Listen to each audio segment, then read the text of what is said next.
Hi hello welcome back to my channel. ಒಳ್ಳೆದ ಬಂದ ಭಾಗ 43. ನಕ್ಷತ್ರ ಹಿಂದೇಟು ಹಾಕುತ್ತಾ, ಸರ್ ನೀವು ಇಲ್ಲೇ ಕೂರುತ್ತೀರಾ ಎಂದಳು. ಅಥರ್ವ, ಹೌದು, ನನ್ನ PA.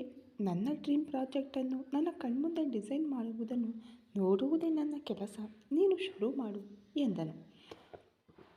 ನಕ್ಷತ್ರ ಲಘುವಾಗಿ ನಕ್ಕಳು. ಅವಳ ಕೋಪ ಮಾಯವಾಗಿ ಅವಳ ನಿಜವಾದ ಆಸಕ್ತಿ ಹೊರಹೊಮ್ಮಿತು. ಅವಳು ಆರ್ಕಿಟೆಕ್ಟ್ ಕೆಲಸವನ್ನು ಪ್ರಾರಂಭಿಸಿದಳು. ಅಥರ್ವ ತನ್ನ ಸೀಟಿನಿಂದ ಎದ್ದು ಅವಳ ಪಕ್ಕದಲ್ಲಿದ್ದ ಕುರ್ಚಿಯಲ್ಲಿ ಕುಳಿತನು.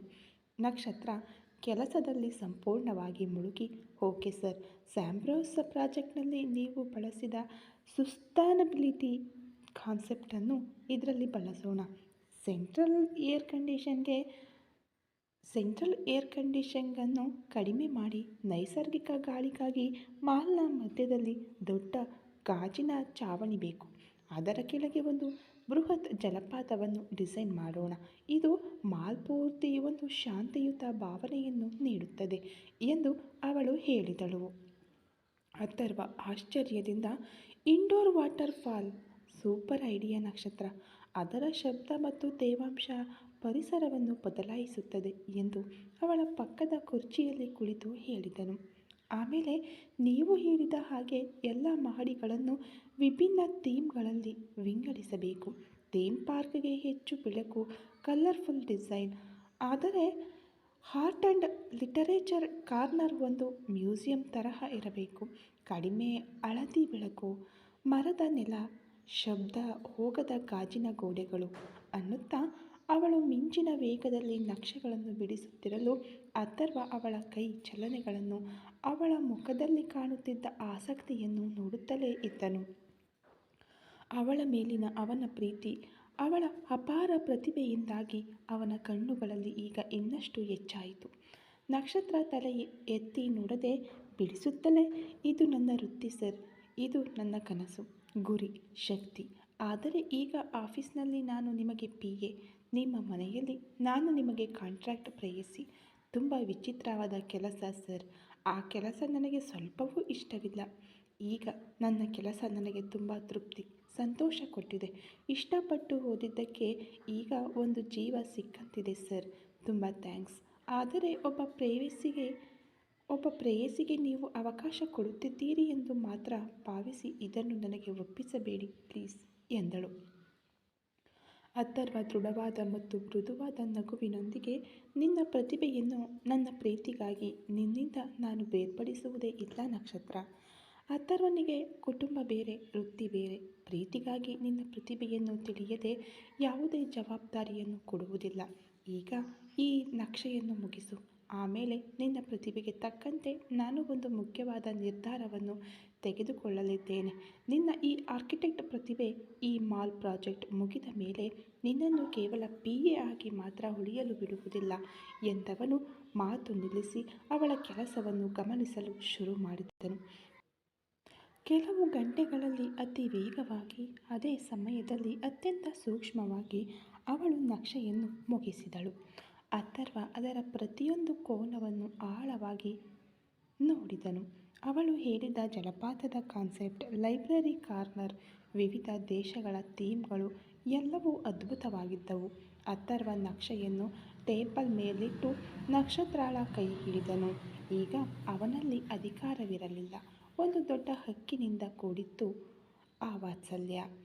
ಅದ್ಭುತ ನಕ್ಷತ್ರ, ನಿನ್ನ ಪ್ರತಿಭೆ ಈ ಕೋಣೆಯೊಳಗೆ ಮಾತ್ರ ಸೀಮಿತವಲ್ಲ. ವಿಕ್ರಮ್ ಇನ್ನು CEO ಅಂದರೆ ನೀನು ಎಂದು ನಿಲ್ಲಿಸಿದವನು ದೃಢವಾದ ಹಾಗೂ ಭಾವನಾತ್ಮಕ ಧ್ವನಿಯಲ್ಲಿ ಆಜ್ಞಾಪಿಸಿದನು. ನಕ್ಷತ್ರ, ಈ ವರ್ಮನ್ ಡ್ರೀಮ್ಸ್ ಮಾಲ್ ಪ್ರಾಜೆಕ್ಟ್ ಆದ ಮೇಲೆ ನೀನು ಇನ್ನು ನನಗೆ PA ಅಲ್ಲ. ನೀನು ವರ್ಮನ್ ಗ್ರೂಪ್ ಆಫ್ ಕನ್ಸ್ಟ್ರಕ್ಷನ್ ವಿಭಾಗದ ಚೀಫ್ ಆರ್ಕಿಟೆಕ್ಟ್ ಆಗಲಿದ್ದೀಯ. ಇದು ಒಬ್ಬ MDಯಾಗಿ ನಿನ್ನ ಪ್ರತಿಭೆಯನ್ನು ನೋಡಿ ನಿನಗೆ ಹಾಕುತ್ತಿರುವ ಮೊದಲ ಹೆಜ್ಜೆ. ಆದರೆ ಆಮೇಲೆ ನೀನು ನನಗಾಗಿ ಇನ್ನೊಂದು ಕೆಲಸವನ್ನು ಮಾಡಲೇಬೇಕು ಅಂದಾಗ. ನಕ್ಷತ್ರ ಆಘಾತ ಮತ್ತು ವೃತ್ತಿಪರ ಹೆಮ್ಮೆಯಿಂದ ಹೆಪ್ಪುಗಟ್ಟಿ ಅವನನ್ನು ನೋಡಿದಳು. ಇಂತಹ ಒಂದು ದೊಡ್ಡ ಹುದ್ದೆಯನ್ನು ಅವಳು ಊಹಿಸಿಯೂ ಇರಲಿಲ್ಲ. ಆದರೆ ಅಥರ್ವನ ವ್ಯಕ್ತಿತ್ವದಲ್ಲಿ ಯಾವಾಗಲೂ ಪ್ರತಿಭೆಗೆ ಬೆಲೆ ಇರುವುದರಿಂದ ಇದು ಪ್ರೀತಿಗಾಗಿ ಅಲ್ಲ, ತನ್ನ ಪ್ರತಿಭೆಗೆ ಸಿಕ್ಕ ಗೌರವ ಎಂದು ನೆನೆದು ಮನಸ್ಸಿನೊಳಗೆ ಸಂತೋಷಪಟ್ಟಳು. ಅಥರ್ವ ಅವಳ ಕಣ್ಣುಗಳನ್ನು ಆಳವಾಗಿ ನೋಡಿದನು. ಅವನ ಕಣ್ಣುಗಳಲ್ಲೂ ಪ್ರೀತಿ ಮಾತ್ರ ತುಂಬಿತ್ತು. ಇನ್ಮೇಲೆ ನೀನು ನನ್ನ ಕಾಂಟ್ರಾಕ್ಟ್ ಪ್ರೇಯಸಿ ಅಲ್ಲ, ನನ್ನ ನಿಜವಾದ ಪ್ರೇಯಸಿ. ಈಗ ನಾವು ಹೋಗುತ್ತಿರುವುದು ನಿನ್ನ ಪ್ರತಿಭೆಯನ್ನು ಈ ಜಗತ್ತಿಗೆ ತೋರಿಸುವುದಕ್ಕಲ್ಲ, ನನ್ನ ಪ್ರೀತಿಯನ್ನು ನಿನಗೆ ಅರಿವು ಮಾಡಿಸಲು ಅನ್ನುತ್ತಾ ಅವನು ತಕ್ಷಣ ಎದ್ದನು. ಹೊರಡು ನಕ್ಷತ್ರ. ಈ ಫೈಲ್ಸ್ ಎಲ್ಲ ನಿನ್ನ ಟೇಬಲ್ಗೆ ಬದಲಾಯಿಸು. ಈಗ ಈ ಆಫೀಸ್ನೊಳಗೆ ನಾನು ನಿನ್ನ MD ಆಗಿದ್ದೆ, ಇನ್ಮೇಲೆ ಹೊರಗಡೆ ನಾನು ನಿನ್ನ ಪ್ರಿಯಕರ ಮಾತ್ರ ಎಂದನು. ನಕ್ಷತ್ರಗೆ ತನ್ನ ವೃತ್ತಿ ಅಂಗೀಕರಿಸಲ್ಪಟ್ಟ ಸಂತೋಷ ಒಂದು ಕಡೆ ಇದ್ದರೆ, ಆ ನಿಜವಾದ ಪ್ರೇಯಸಿ ಎಂಬ ಪದ ಅವಳನ್ನು ಮತ್ತಷ್ಟು ಆತಂಕಕ್ಕೀಡು ಮಾಡಿತು. ಅವಳು ಏನೂ ಮಾತನಾಡದೆ ಫೈಲ್ಗಳನ್ನೆಲ್ಲ ಅವಳ ಕ್ಯಾಬಿನ್ನಲ್ಲಿ ಇಟ್ಟು ಅವನ ನೆರಳನ್ನು ಹಿಂಬಾಲಿಸಿ ಕಾರಿನ ಕಡೆಗೆ ನಡೆದಳು. ಸರಿಯಾಗಿ ಆಫೀಸ್ ಟೈಮ್ ಮುಗಿದಿತ್ತು. ವಿಕ್ರಮ್ ಕಾರಿನ ಬಳಿ ಬಂದನು. ವಿಕ್ರಮ್, ನೀನು ಆ ಕಾರ್ನಲ್ಲಿ ಬಾ ಎಂದನು. ಅಥರ್ವ, ಆಲ್ವಿನ್, ನಾನು ಡ್ರೈವ್ ಮಾಡಿಕೊಳ್ಳುತ್ತೇನೆ, ನೀವ್ಯಾರೂ ನಮ್ಮ ಜೊತೆ ಬರುವುದು ಬೇಡ ಎಂದನು. ವಿಕ್ರಮ್ಗೆ ಅರ್ಥವಾಯಿತು. ಓಕೆ ಅಣ್ಣ, ಇಲ್ಲಿಂದ ಮನೆಗೆ ಹೋಗಲು ಅರ್ಧ ಗಂಟೆ ಅಷ್ಟೇ, ಅದರಿಂದ ನೀವು ಅತ್ತಿಗೆಯನ್ನು ಕರೆದುಕೊಂಡು ಮಹಾಬಲಿಪುರದವರೆಗೆ ಒಂದು ಲಾಂಗ್ ಡ್ರೈವ್ ಹೋಗಿ ಬನ್ನಿ ಎಂದು ಹೇಳಿ ಮತ್ತೊಂದು ಕಾರನ್ನು ಹತ್ತಿದನು ವಿಕ್ರಮ್. ಅಥರ್ವನಿಗೆ ತನ್ನ ತಮ್ಮ ಹೇಳಿದ್ದು ಸರಿ ಎನಿಸಿತು. ತಕ್ಷಣ ನಕ್ಷತ್ರಳನ್ನು ಮುಂದಿನ ಸೀಟಿನಲ್ಲಿ ಕೂರಿಸಿ ಸೀಟ್ ಬೆಲ್ಟ್ ಹಾಕಿದವನು ಮಿಂಚಿನ ವೇಗದಲ್ಲಿ ಅಲ್ಲಿಂದ ಹೊರಟನು. ಸುಂದರವಾದ ಪ್ರೇಮ ಗೀತೆಯನ್ನು ನಕ್ಷತ್ರಗಾಗಿ ಅವನು ಪ್ಲೇ ಮಾಡಿದನು. ಕನಸೇ ಕರಗದಿರು, ಒಲವಿನ ಕನಸೇ ಕರಗದಿರು, ಕೈ ಚಾಚಿ ನಾನು ಕೇಳುವುದು ಒಂದು ಭಿಕ್ಷೆ, ಕಣ್ಣಿನ ಸನ್ನೆಯಲ್ಲಿ ನೀನು ಮಾತನಾಡುವ ವಾಕ್ಯ. ಅವನು ತಾನೇ ಆನಂದಿಸಿ ಅವಳಿಗಾಗಿ ಈ ಹಾಡನ್ನು ಪ್ಲೇ ಮಾಡಿದ್ದನು. ನಕ್ಷತ್ರ ಮುಖದಲ್ಲಿ ಸಣ್ಣ ಬದಲಾವಣೆಯೂ ಇರಲಿಲ್ಲ. ಹಾಡು ಮುಂದುವರಿಯಿತು. ಅಥರ್ವ ಅವಳೊಂದಿಗೆ ಕಾಶ್ಮೀರಕ್ಕೆ ಡುಯೆಟ್ ಹಾಡಲು ಹೋಗಿಬಿಟ್ಟಿದ್ದನು. ನಕ್ಷತ್ರ ಅದಕ್ಕೂ ತನಗೂ ಯಾವುದೇ ಸಂಬಂಧವಿಲ್ಲ ಎಂಬಂತೆ ಮೌನವಾಗಿದ್ದಳು. ನಿಜವಾದ ಪ್ರೀತಿ ಇದೆ, ಅದನ್ನು ಒಳಗೆ ಇಟ್ಟುಕೊಂಡು ಒಂದು ಮನ್ಮಥ ಸಭೆಯಲ್ಲಿ ಶಾಪ ಪಡೆಯಬೇಡ. ಮೃದುವಾದ ಮಳೆಯಲ್ಲಿ ಹನಿಗಳು ಒಂದು ಮೋಡದೊಳಗೆ ಇದೆ, ಅದು ತಾನೇ ಸುರಿಯುತ್ತದೆ, ಹಿಂಡಲು ನೋಡಬೇಡ. ನೀನು ಮಳೆ ತರುವ ಮೋಡವಾ, ಇಲ್ಲ ಗುಡುಗು ತರುವ ಮೋಡವಾ? ನನ್ನ ಬೇರು ನೆನೆಸುವೆಯಾ, ಇಲ್ಲ ದೂರಾಗುವೆಯಾ? ಕೈಚಾಚಿ ನಾನು ಕೇಳುವುದು ಒಂದು ಭಿಕ್ಷೆ, ಕಣ್ಣಿನ ಸನ್ನೆಯಲ್ಲಿ ನೀನು ಮಾತನಾಡುವ ವಾಕ್ಯ. ಆಗಲೂ ಭಾವನೆಗಳನ್ನು ತೋರಿಸದೆ ಕುಳಿತಿದ್ದಳು. ಪಾಪ, ಅವನು ಕಾದು ಕಾದು ಕೊನೆಗೆ ಅವಳ ಬಳಿ ಬಾಯಿ ಬಿಟ್ಟು ಕೇಳಿದನು. ನಕ್ಷತ್ರ, ಈ ಹಾಡು ಹೇಗಿದೆ ಎಂದು ಮೆಲ್ಲನೆ ಮಾತು ಶುರು ಮಾಡಿದ ಅಥರ್ವ. ಒಳ್ಳೆಯ ಸಾಂಗ್ ಸರ್, ಈ ಮೂವಿ ಚೆನ್ನಾಗಿರುತ್ತದೆ ಎಂದಳು. ನಿನ್ನ ಮನಸ್ಸಿನಲ್ಲಿ ನಾನಿಲ್ಲವ ನಕ್ಷತ್ರ ಎಂದು ಬಹಿರಂಗವಾಗಿಯೇ ಕೇಳಿದ ಅಥರ್ವ.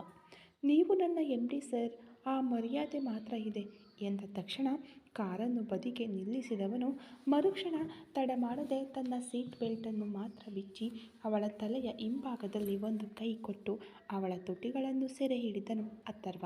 ಅವಳು ಅರಿಯದ ತನ್ನ ಪ್ರೀತಿಯನ್ನು ತನ್ನ ತುಟಿಗಳ ಮೂಲಕ ಅವಳ ತುಟಿಗಳ ಮೂಲಕ ಅವಳ ಹೃದಯಕ್ಕೆ ಸೇರಿಸುವ ರೀತಿಯಲ್ಲಿ ಅವನ ತುಟಿಗಳ ಆಧಿಪತ್ಯ 15 ನಿಮಿಷಕ್ಕೂ ಹೆಚ್ಚು ಕಾಲ ಮುಂದುವರಿಯಿತು. ಆದರೆ ಪ್ರೀತಿಯನ್ನು ಅನುಭವಿಸುವ ಬದಲು ತನ್ನ ಅಸಹಾಯಕ ಸ್ಥಿತಿಯನ್ನು ನೆನೆದು ನಕ್ಷತ್ರಳ ಕಣ್ಣುಗಳು ಕಣ್ಣೀರು ಮಾತ್ರ ಸುರಿಸುತ್ತಿದ್ದವು. ಅವಳ ಕೈಗಳು ಅವನನ್ನು ತನ್ನಿಂದ ದೂರ ತಳ್ಳುವ ಪ್ರಯತ್ನದಲ್ಲಿದ್ದವು. ಈಗೇಕೋ ಅವನಿಗೆ ಅವಳ ಕೈಗಳ ಮೇಲೆ ಕೋಪ ಬರಲು ಅವಳ 2 ಕೈಗಳನ್ನು ತನ್ನ ಒಂಟಿ ಕೈಯೊಳಗೆ ಅಡಗಿಸಿಕೊಂಡು ಬಿಡುವಿಲ್ಲದೆ ಅವಳ ತುಟಿಯ ಜೇನನ್ನು ಸವಿಯುತ್ತಿದ್ದನು. ಅವಳಿಗೆ ಉಸಿರುಗಟ್ಟಲು ಅದನ್ನು ಅರಿತು ಅವಳ ತುಟಿಗಳನ್ನು ಬಿಟ್ಟು ಅಥರ್ವ ಮೆಲ್ಲನೆ ದೂರ ಸರಿದನು. ಅವನ ಕಣ್ಣುಗಳಲ್ಲಿ ನಿಷ್ಕಲ್ಮಶವಾದ ಪ್ರೀತಿ ತುಂಬಿತ್ತು. ಆದರೆ ನಕ್ಷತ್ರಳ ಮುಖ ಕೆಂಪಾಗಿ ಕೋಪ ಮತ್ತು ಕಣ್ಣೀರು ಬೆರೆತು ಒಂದು ಕಾಡ್ಗಿಚ್ಚಿನಂತೆ ಬದಲಾಗಿತ್ತು. ಮರುಕ್ಷಣ ತಡ ಮಾಡಲಿಲ್ಲ.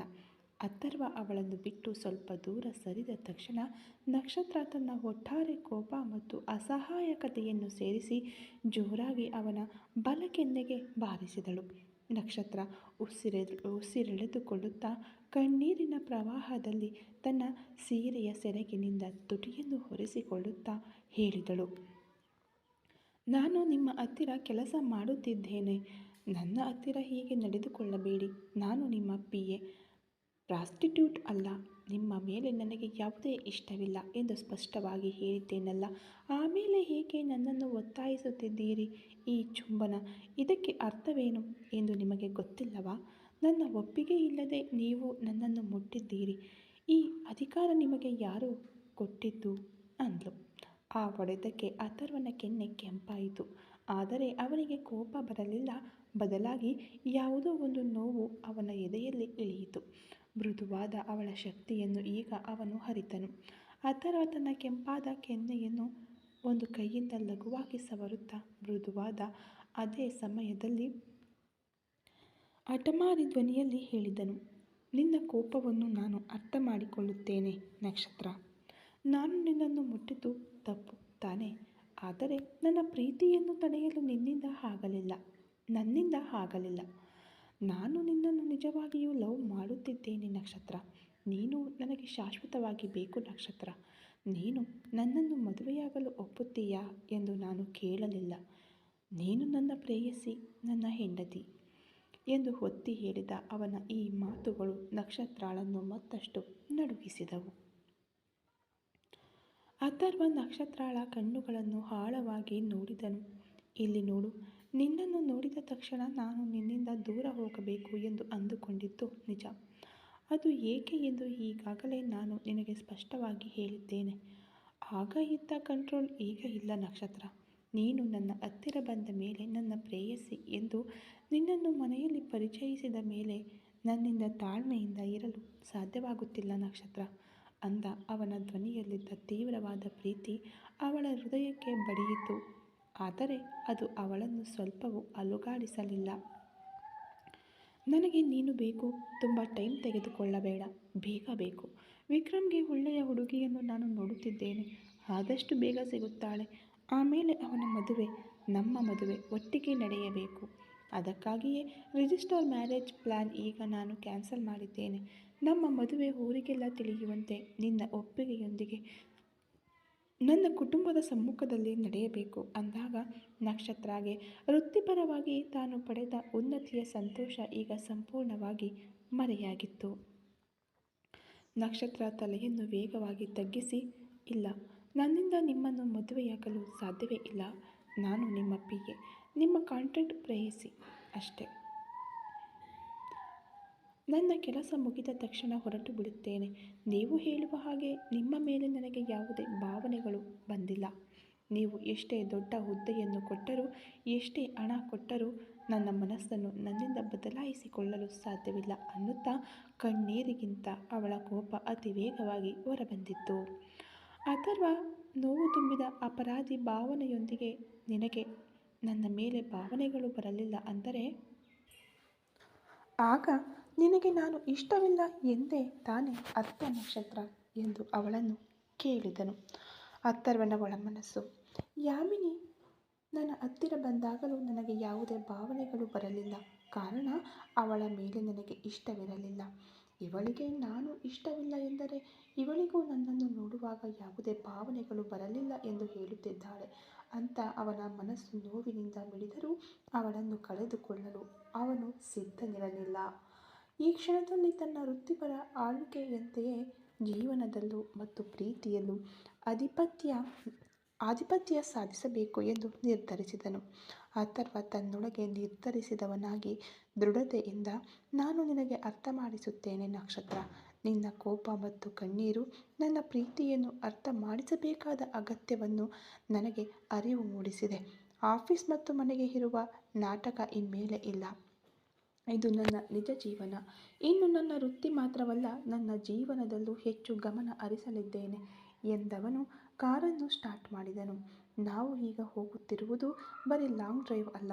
ಈ ಮಹಾಬಲಿಪುರವನ್ನು ದಾಟಿಯೂ ನೀನು ಏಕೆ ನನಗೆ ಮುಖ್ಯ ಎಂದು ನಿನಗೆ ಅರಿವು ಮಾಡಿಸಲಿದ್ದೇನೆ ಅನ್ನುತ್ತಾ ಅವನು ಮತ್ತೆ ಕಾರನ್ನು ಮಿಂಚಿನ ವೇಗದಲ್ಲಿ ಚಲಾಯಿಸಲು ಪ್ರಾರಂಭಿಸಿದನು. ನಕ್ಷತ್ರ ಏನೂ ಮಾತನಾಡದೆ ಆಘಾತ ಮತ್ತು ಅಸಹಾಯಕತೆಯ ದುಃಖದಲ್ಲಿ ಅವನನ್ನೇ ನೋಡುತ್ತಿದ್ದಳು. ಆ ರಸ್ತೆ ಅವರನ್ನು ECRನಲ್ಲಿರುವ ಅವನ ಬೃಹತ್ ಬೀಚ್ ಹೌಸ್ನತ್ತ ಕರೆದೊಯ್ಯಿತು. ಅಲ್ಲಿ ನಕ್ಷತ್ರಳ ಸ್ವಾತಂತ್ರ್ಯ ಹೋರಾಟಕ್ಕೂ ಅಥರ್ವನ ಆಳವಾದ ಪ್ರೀತಿಗೂ ಒಂದು ದೊಡ್ಡ ಯುದ್ಧ ಕಾದಿದೆ ಎಂಬುದನ್ನು ಅವಳು ಅರಿತಿರಲಿಲ್ಲ. ಮಿಂಚಿನ ವೇಗದಲ್ಲಿ ಕಾರನ್ನು ಚಲಾಯಿಸುತ್ತಿರಲು ECR ರಸ್ತೆಯು ಸಂಜೆಯ ಮಂದ ಬೆಳಕಿನಲ್ಲಿ ವಿಸ್ತಾರವಾಗಿ ಚಾಚಿತ್ತು. ಸ್ವಲ್ಪ ಹೊತ್ತಿನಲ್ಲೇ ಕಾರು ಬೃಹತ್ತಾದ ಕಡಲ ತೀರದ ಫಾರ್ಮ್ ಹೌಸ್ ಮುಂದೆ ನಿಂತಿತ್ತು. ಬಂಗಲೆಯ ಸುತ್ತಲೂ ಕೆಂಪು ಮಣ್ಣಿನ ನೆಲದಲ್ಲಿ ಕಪ್ಪು ನೈದಿಲೆಗಳು ಮತ್ತು ಹಳದಿ ಬಣ್ಣದ ಹೂವುಗಳು ದಟ್ಟವಾಗಿ ಹರಳಿರಲು ಅವುಗಳನ್ನು ಸುತ್ತುವರೆದಿದ್ದ ಹಳೆಯ ತೇಗದ ಮರಗಳು ಮತ್ತು ಶ್ರೀಗಂಧದ ಮರಗಳು ಆ ಜಾಗಕ್ಕೆ ಒಂದು ಅಪೂರ್ವ ಶಾಂತಿಯನ್ನು ನೀಡಿದ್ದವು. ಗಾಜಿನ ಗೂಡಿನಂತೆ ನಿರ್ಮಿಸಲಾಗಿದ್ದ ಬಂಗಲೆಯ ಮುಂದಿದ್ದ ದೊಡ್ಡ ಈಜುಕೊಳ ಸಂಜೆಯ ಬೆಳಕಿನಲ್ಲಿ ನೀಲಿ ಬಣ್ಣದಲ್ಲಿ ಹೊಳೆಯುತ್ತಿತ್ತು. ಸುತ್ತಮುತ್ತ ಬೇರೆ ಮನೆಗಳಾಗಲಿ ಜನಗಳಾಗಲಿ ಇರಲಿಲ್ಲ. ಅದು ಒಂಟಿತನದ ಅಧಿಕಾರ ಮತ್ತು ಪ್ರಕೃತಿಯ ಶಾಂತಿ ಬೆರೆತ ಒಂದು ಸ್ಥಳವಾಗಿತ್ತು. ಅವನು ಕಾರನ್ನು ನಿಲ್ಲಿಸಿ ಮೊದಲ ಬಾರಿಗೆ ಶಾಂತವಾಗಿ ನಕ್ಷತ್ರಳ ಕಡೆಗೆ ತಿರುಗಿದನು. ನನ್ನಿಂದ ಬರಲು ಸಾಧ್ಯವಿಲ್ಲ ಸರ್, ಪ್ಲೀಸ್ ನನ್ನನ್ನು ಮನೆಗೆ ಕರೆದುಕೊಂಡು ಹೋಗಿ. ನಿಮ್ಮ ಕಾಂಟ್ರಾಕ್ಟ್ ಆಫೀಸ್ ಮತ್ತು ಮನೆ ಅಷ್ಟೇ. ಅದನ್ನು ಬಿಟ್ಟು ನನ್ನನ್ನು ಹೊರಗೆ ಎಲ್ಲಿಗೂ ನೀವು ಕರೆದುಕೊಂಡು ಬರಬಾರದು ಎಂದು ಅವಳು ಕೋಪದಿಂದ ಮಾತನಾಡಿದಳು. ಅಥರ್ವನ ಧ್ವನಿಯಲ್ಲಿ ಈಗ ಆಜ್ಞೆ ಇರಲಿಲ್ಲ, ಆದರೆ ನಿಧಾನವಾದ ದೃಢತೆ ಇತ್ತು. ನಕ್ಷತ್ರ, ನೀನು ನನ್ನ ಜೊತೆ ಬಂದೇ ತೀರಬೇಕು. ಕಾಂಟ್ರಾಕ್ಟ್ನಲ್ಲಿ ಈ ರೂಲ್ಸ್ ಇದೆ ಎಂದವನು ಇಳಿ ಎಂದು ಕಾರ್ ಡೋರ್ ಓಪನ್ ಮಾಡಿ ಅವಳ ಸೀಟ್ ಬೆಲ್ಟ್ ಬಿಚ್ಚಿ ದೂರ ಸರಿದು ನಿಂತನು. ನಕ್ಷತ್ರ ಅವನ ಕೆನ್ನೆಯನ್ನು ನೋಡಿದಳು. ಅವಳು ಬಾರಿಸಿದ ನೋವು ಇನ್ನೂ ಅಲ್ಲಿಯೇ ಇದ್ದಿರಬಹುದು. ಅವಳ ಧ್ವನಿಯಲ್ಲಿ ಭಯವನ್ನು ಮುಚ್ಚಿಟ್ಟ ಕೋಪವಿತ್ತು. ನನಗೆ ನಿಮ್ಮ ಮೇಲೆ ಯಾವುದೇ ಭಾವನೆ ಬಂದಿಲ್ಲ ಎಂದು ಹೇಳಿದ ಮೇಲೂ, ನನ್ನ ಇಷ್ಟಕ್ಕೆ ವಿರುದ್ಧವಾಗಿ ನೀವು ನನ್ನನ್ನು ಮುಟ್ಟಿದ ಮೇಲೂ ನಾನು ನಿಮ್ಮನ್ನು ನಂಬಿ ಹೇಗೆ ಬರಲಿ ಸರ್? ನಾನು ಬರುವುದಿಲ್ಲ. ನನ್ನನ್ನು ದಯವಿಟ್ಟು ಮನೆಗೆ ಕರೆದುಕೊಂಡು ಹೋಗಿ ಎಂದಳು. ಅಥರ್ವ ವೇಗವಾಗಿ ಅವಳ ಕೈಗಳನ್ನು ಹಿಡಿದುಕೊಂಡು ಅವಳನ್ನು ಕಾರಿನಿಂದ ಹೊರಗೆ ಎಳೆದನು. ಅವಳು ತಡೆಯಲಿಲ್ಲ. ಅವನ ಅಸಾಧ್ಯ ಬಲಕ್ಕೂ ಆಧಿಪತ್ಯ ಬೆರೆತ ಪ್ರೀತಿಯ ಹಿಡಿತಕ್ಕೂ ಎದುರಾಗಿ ಹೋರಾಡುವುದು ವ್ಯರ್ಥ ಎಂದು ಅವಳಿಗೆ ಅರ್ಥವಾಯಿತು. ಬಂಗಲೆಯ ಮುಖ್ಯ ಬಾಗಿಲನ್ನು ತೆಗೆದು ಒಳಗೆ ಪ್ರವೇಶಿಸಿದಾಗ ಒಳಭಾಗವು ತುಂಬ ಐಷಾರಾಮಿಯಾಗಿ ಮತ್ತು ಅದೇ ಸಮಯದಲ್ಲಿ ಶಾಂತವಾಗಿತ್ತು. ಪೂರ್ತಿ ಗಾಜಿನ ಬಾಗಿಲುಗಳೊಂದಿಗೆ ಹಿಂಭಾಗದಲ್ಲಿ ಅಲೆಗಳು ದಡವನ್ನು ತಬ್ಬುವ ಶಬ್ದ ಕೇಳಿಸುತ್ತಿತ್ತು. ನಕ್ಷತ್ರ ಸುತ್ತಲೂ ನೋಡಿ ಮೆಲ್ಲನೆ ಆದರೆ ದೃಢವಾಗಿ ಕೇಳಿದಳು, ಸರಿ, ನೀವು ನನ್ನನ್ನು ಒತ್ತಾಯಿಸಿ ಇಲ್ಲಿಗೆ ಕರೆದುಕೊಂಡು ಬಂದಿದ್ದೀರಿ. ನಾನು ಕೇಳುವ ಪ್ರಶ್ನೆಗೆ ಮಾತ್ರ ಉತ್ತರ ಹೇಳಿ. ನನಗೆ ನಿಮ್ಮ ಮೇಲೆ ಪ್ರೀತಿ ಹುಟ್ಟಲಿಲ್ಲ ಅಂದರೆ ಏನು ಮಾಡುತ್ತೀರಾ? ನೀವು ಹೇಳಿದ ಹಾಗೆ ನಾನು ನಿಮ್ಮ ನಿಜವಾದ ಪ್ರೇಯಸಿಯಾಗಿ ಬದಲಾಗಲಿಲ್ಲ ಅಂದರೆ ಎಂದು ಭಯದಲ್ಲಿ ನಡುಗುತ್ತಿದ್ದರೂ ಕಷ್ಟಪಟ್ಟು ಧೈರ್ಯ ತಂದುಕೊಂಡು ಅವನನ್ನು ಕೇಳಿದಳು. ಆ ಪ್ರಶ್ನೆ ಅಥರ್ವನನ್ನು ಸುಟ್ಟಿತು. ಅವನು ಸ್ವಲ್ಪ ಹೊತ್ತು ಅವಳನ್ನು ಆಳವಾಗಿ ನೋಡಿದನು. ಅಥರ್ವ ನಕ್ಷತ್ರಳ ಹೆಗಲನ್ನು ಹಿಡಿದು ಅವಳ ಕಣ್ಣುಗಳೊಳಗೆ ಇಣುಕಿ ನೋಡುತ್ತಾ ಹೇಳಿದನು, ಹಾಗೆ ಕೇಳಬೇಡ ನಕ್ಷತ್ರ. ನೀನು ನನಗೆ ಬೇಕು. ನನಗೆ ನೀನು ಇಲ್ಲವಾದರೆ ನನ್ನ ಜೀವನದಲ್ಲಿ ಶಾಶ್ವತವಾಗಿ ನನ್ನ ನೆಮ್ಮದಿ ಹೊರಟು ಹೋಗುತ್ತದೆ. ನಾನು ನಿನ್ನ ಪ್ರತಿಭೆಗಾಗಿ ನಿನಗೆ ಚೀಫ್ ಆರ್ಕಿಟೆಕ್ಟ್ ಹುದ್ದೆ ಕೊಟ್ಟ ಹಾಗೆ ನನ್ನ ಪ್ರೀತಿಯನ್ನು ಸಾಬೀತುಪಡಿಸಲು ನಾನು ಏನನ್ನು ಬೇಕಾದರೂ ಮಾಡುತ್ತೇನೆ. ನಿನ್ನನ್ನು ಒತ್ತಾಯಿಸಿದ್ದಕ್ಕಾಗಿ ನಾನು ತುಂಬಾ ಫೀಲ್ ಮಾಡುತ್ತಿದ್ದೇನೆ. ಆದರೆ ನಿನ್ನನ್ನು ನನ್ನ ಪಕ್ಕದಲ್ಲೇ ಇಟ್ಟುಕೊಳ್ಳಬೇಕೆಂದು ನನ್ನ ಮನಸ್ಸು ಹಠ ಹಿಡಿಯುತ್ತಿದೆ. ನಾನು ಏನು ಮಾಡಲಿ ಎಂದು ವೇದನೆಯಿಂದ ಅವನು ಮಾತನಾಡಲು ಅವಳ ಮುಖ ಅದಕ್ಕಿಂತ ಹೆಚ್ಚಿನ ನೋವನ್ನು ಹೊತ್ತಿತ್ತು. ಅವನು ಅವಳ ಕಣ್ಣುಗಳಲ್ಲಿ ಕಂಡ ದುಃಖ ಮತ್ತು ಕೋಪವನ್ನು ಅರಿತನು. ಅಥರ್ವ, ಇವತ್ತು ರಾತ್ರಿ ನೀನು ನನ್ನ ಚೀಫ್ ಆರ್ಕಿಟೆಕ್ಟ್ ಮಾತ್ರ. ನಾಳೆ ಬೆಳಿಗ್ಗೆ ನೀನು ನನ್ನ ಜೊತೆ ಮನೆಗೆ ಬರಲಿದ್ದೀಯ.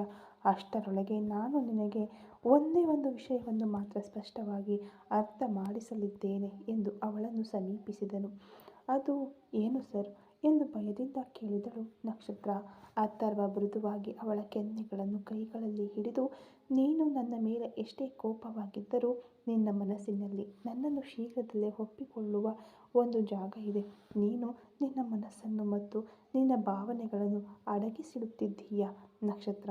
ನನ್ನ ಪ್ರೀತಿ ನಿಜವಾದದ್ದು, ನನ್ನ ಒಲವು ಸತ್ಯವಾದದ್ದು. ಅದನ್ನು ನಿನಗೆ ಅರ್ಥ ಮಾಡಿಸಲು ನಾನು ನಿನಗೆ ಸ್ವಲ್ಪ ಸಮಯ ಕೊಡಲಿದ್ದೇನೆ. ಆದರೆ ಆ ಸಮಯ ಈ ಬಂಗಲೆಯಲ್ಲಿ ಮಾತ್ರ ಎಂದವನು ಅವಳನ್ನೇ ನೋಡಿದನು. ಅವಳು ತವಕದಿಂದ ಅವನನ್ನು ನೋಡಿದಳು. ನಾನು ನಿನಗೆ ಯಾವುದೇ ತೊಂದರೆ ಕೊಡುವುದಿಲ್ಲ, ಆದರೆ ಬೆಳಗಾಗುವಷ್ಟರಲ್ಲಿ ನೀನು ಈ ಮನೆ, ಈ ಪರಿಸರ, ಇಲ್ಲಿರುವ ನನ್ನ ಪ್ರೀತಿ ಎಲ್ಲವನ್ನು ಅರಿತು ನನ್ನನ್ನು ಒಪ್ಪಿಕೊಳ್ಳುವ ಒಂದು ಮನಸ್ಥಿತಿಗೆ ಬಂದಿರಬೇಕು. ನನಗೆ ನೀನು ಬೇಕು ನಕ್ಷತ್ರ. ನೀನಿಲ್ಲದೆ ನನ್ನ ಜೀವನ ಪೂರ್ಣವಾಗುವುದಿಲ್ಲ.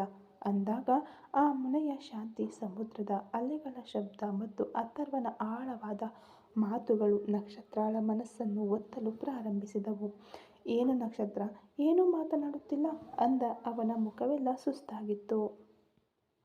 ನಕ್ಷತ್ರಳ ಸ್ಪಷ್ಟ ನಿರ್ಧಾರ: ನಾನು ಮಾತನಾಡುವುದಕ್ಕೆ ಏನೂ ಇಲ್ಲ ಸರ್. ನಿಮಗೆ ಗೊತ್ತಿಲ್ಲದ್ದು ಯಾವುದೂ ಇಲ್ಲ. ನನ್ನ ಜೀವನದಲ್ಲಿ 2 ವರ್ಷ ನರಕ ಯಾತನೆ ಅನುಭವಿಸಿದ್ದೇನೆ. ನಿಮಗೆ ಅದು ಚೆನ್ನಾಗಿ ಗೊತ್ತು. ಆ ನರಕದಿಂದ ನನ್ನನ್ನು ಕಾಪಾಡಿ ನನ್ನ ಕುಟುಂಬವನ್ನು ಇವತ್ತು ಚೆನ್ನಾಗಿ ಬದುಕುವಂತೆ ಮಾಡಿದವರು ನೀವು. ನನ್ನ ಮಟ್ಟಿಗೆ ನಿಮ್ಮನ್ನು ದೇವರಂತೆ ನೋಡಬಹುದು. ಜೀವನ ಪೂರ್ತಿ ನಿಮಗೆ ಕೃತಜ್ಞತೆಯಿಂದ, ನಿಷ್ಠೆಯಿಂದ ಇರಬಲ್ಲೆ. ನಿಮ್ಮ ಆಫೀಸ್ನಲ್ಲಿ ಚೆನ್ನಾಗಿ ಕೆಲಸ ಮಾಡಿ ನಿಮಗೆ ಸಪೋರ್ಟ್ ಆಗಿರಬಲ್ಲೆ. ಆದರೆ ನಿಮ್ಮನ್ನು ಮದುವೆಯಾಗಿ ನಿಮಗೆ ಒಳ್ಳೆಯ ಬಾಳ ಸಂಗಾತಿಯಾಗಿ ಖಂಡಿತ ನನ್ನಿಂದ ಇರಲು ಸಾಧ್ಯವೇ ಇಲ್ಲ ಸರ್. ಪ್ರೀತಿ ಒಂದು ಭಾವನೆ, ಮದುವೆ ಜನ್ಮ ಜನ್ಮದ ಬಂಧ ಎಂದು ಅವಳು ಸ್ವಲ್ಪ ಉಸಿರೆಳೆದುಕೊಂಡು ಮುಂದುವರೆಸಿದಳು. ನಾನು ಒಪ್ಪಿಕೊಳ್ಳುತ್ತೇನೆ.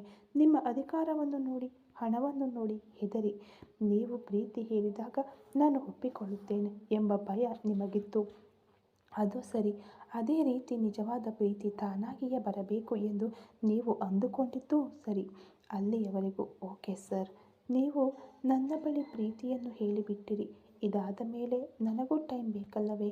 ನೀವು ಹೇಳಿದ ತಕ್ಷಣ ನಾನು ಒಪ್ಪಿಕೊಂಡರೂ ಸರಿ, ಇಲ್ಲ ಬೇಡ ಎಂದು ನಿರಾಕರಿಸಿದರೂ ಅದರಲ್ಲಿ ಅರ್ಥವೇ ಇರುವುದಿಲ್ಲ. ಸರಿ ಎಂದು ಹೇಳಿದರೆ 100ಕ್ಕೆ 100 ನಿಮ್ಮ ಅಧಿಕಾರಕ್ಕೆ ಕಟ್ಟುಬಿದ್ದು ಭಯದಿಂದ ನಾನು ಸಮ್ಮತಿಸಿದ್ದೇನೆ ಎಂದೇ ಅರ್ಥ. ಸಾಧ್ಯವಿಲ್ಲ ಎಂದು ಹೇಳಿಬಿಟ್ಟರೆ ನೀವು ಮಾನಸಿಕವಾಗಿ ಹೊಡೆದು ಹೋಗಿ ಮತ್ತೆ ನನ್ನನ್ನು ಒತ್ತಾಯಿಸಲು ಶುರು ಮಾಡುತ್ತೀರಾ. ಇಷ್ಟು ಹೊತ್ತು ನಿಮ್ಮನ್ನು ಒಪ್ಪಿಕೊಳ್ಳಲು ಸಾಧ್ಯವೇ ಇಲ್ಲ ಎಂದು ತಾನೇ ನಾನು ಹೇಳುತ್ತಾ ಇದ್ದೆ. ಆದರೆ ಈಗ ಹೇಳುತ್ತೇನೆ. ನನಗೆ ಈ ಒಂಟಿತನ ಎಂದರೆ ತುಂಬ ಭಯ. ಯಾವುದೇ ಗಂಡಸಿನ ಜೊತೆಗೂ ನಾನು ಇಷ್ಟು ಕ್ಲೋಸ್ ಆಗಿ ಇದ್ದಿದ್ದೇ ಇಲ್ಲ. ಜೀವನದಲ್ಲಿ ಮೊದಲ ಬಾರಿಗೆ ನಿಮ್ಮ ರೂಮಿನಲ್ಲಿ ನಿಮ್ಮ ಜೊತೆ ಸೇರಿ ನಿದ್ದೆ ಮಾಡಿದ್ದೇನೆ. ನಿಮ್ಮ ಕೈ ನನ್ನ ಮೇಲೆ ಬಿದ್ದಿದೆ.